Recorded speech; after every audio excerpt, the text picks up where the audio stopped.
نحمدہ و نصلی علی رسولہ الکریم اما بعد۔ احناف کے نزدیک یا رسول اللہ کہنا جائز ہے۔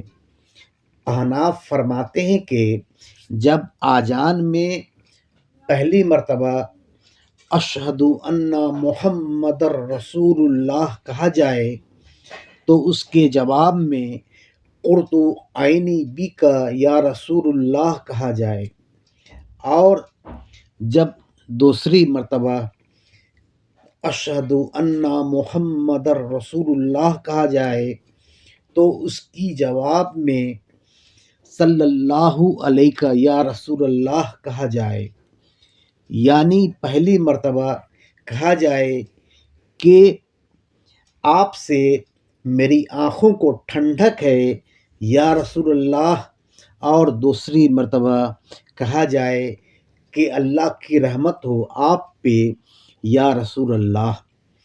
احناف کے نزدیک حنفی وہابی نہیں ہو سکتا ہے۔ وہابی ایک خوارج فرقہ ہے۔ فتاوی شامی